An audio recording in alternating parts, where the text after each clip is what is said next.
Bonjour les étoiles. Dis-moi, est-ce que tu as l'impression de toujours te mettre en dernier, de dire oui à tout le monde et de te retrouver sans énergie pour toi-même? Cette vidéo est là pour toi. Dans cette vidéo, on va voir pourquoi tu as cette tendance à t'oublier, comment cela t'affecte et surtout comment tu peux commencer à te choisir sans culpabilité. Alors reste bien jusqu'à la fin car je vais te partager une méthode simple qui pourrait transformer ton quotidien et te permettre de te choisir sans culpabilité. D'ailleurs, pourquoi on se met toujours en dernier? Mettre les autres en priorité, c'est quelque chose qu'on fait souvent, même sans s'en rendre compte, pour un paquet de raisons. Entre autres, trois raisons. La première, les attentes sociales. On a appris que penser à soi, c'était égoïste. Donc, résultat, on se sent coupable dès qu'on ose dire non.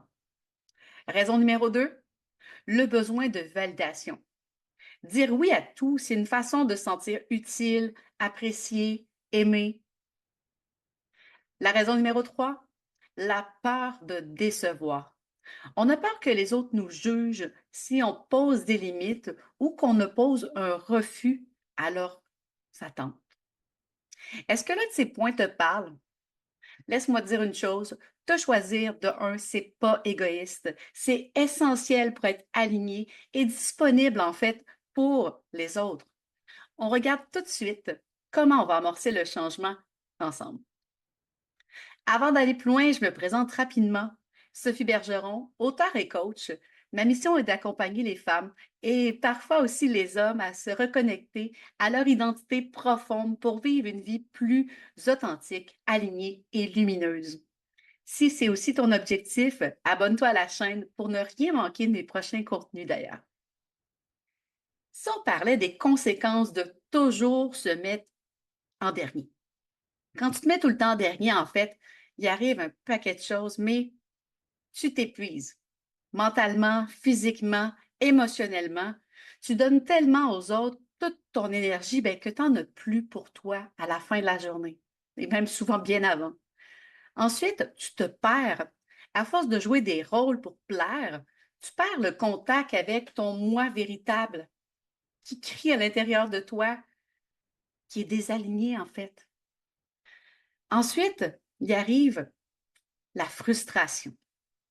Dire oui quand tu voulais dire non, ça finit par laisser un goût amer en bouche. C'est pas agréable sur le court, moyen ou long terme, encore pire.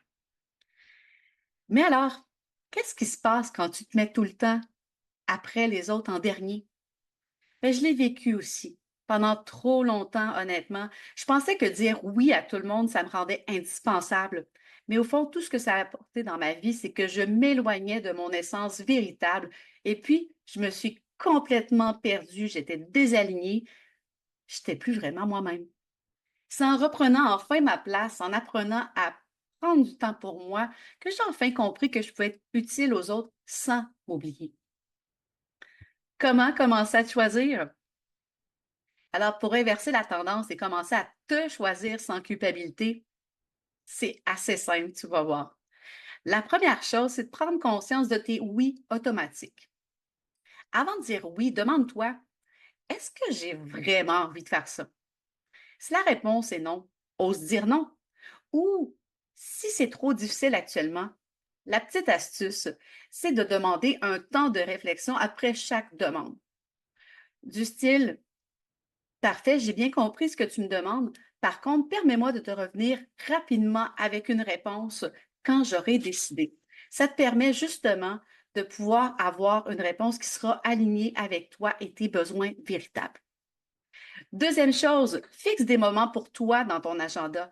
Bloque un créneau chaque semaine au minimum, que ça soit au moins un 10 minutes pour une activité qui te fait profondément du bien. Et considère-le comme sacré, c'est non négociable, c'est un rendez-vous méga important, non déplaçable, non négociable. La troisième chose, c'est d'exprimer tes besoins clairement.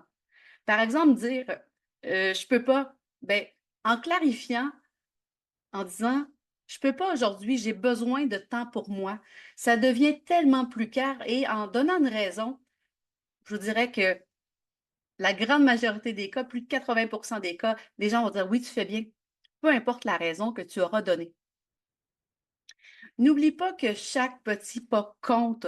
En te choisissant, tu montres aux autres l'importance de se respecter aussi. Donc, tu vas devenir une source d'inspiration, c'est méga positif. En conclusion, tu vois, se choisir, c'est un apprentissage. Et comme toute nouvelle connaissance, bien, ça va prendre un certain temps avant d'y arriver totalement. C'est correct. Aujourd'hui, par contre, je te lance un défi. Planifie un moment rien que pour toi cette semaine, dans les prochains jours. Honore-le comme un rendez-vous obligatoire. Et surtout, partage-moi dans les commentaires quel est ce rendez-vous, ce moment spécial que tu vas prendre avec toi-même. Je serais ravie de lire comment tu vas prendre du temps pour toi et surtout de t'encourager aussi. Se mettre en dernier, là, c'est une mauvaise habitude. Mais comme toute habitude, ce qui est vraiment génial, c'est que ça peut se changer. Donc, vraiment, passe à l'action, prends ce rendez-vous. Si cette vidéo t'a parlé, n'oublie pas de liker, commenter, t'abonner à ma chaîne et partage-le avec quelqu'un qui pourra en avoir aussi besoin. Ça va me faire super plaisir. Au bas de la vidéo, si tu veux aller plus loin, tu as également les liens vers tous mes réseaux sociaux et surtout mon guide gratuit Comment redevenir la star de ta vie. Merci d'être là, les étoiles, et souviens-toi, ta lumière compte. À très bientôt!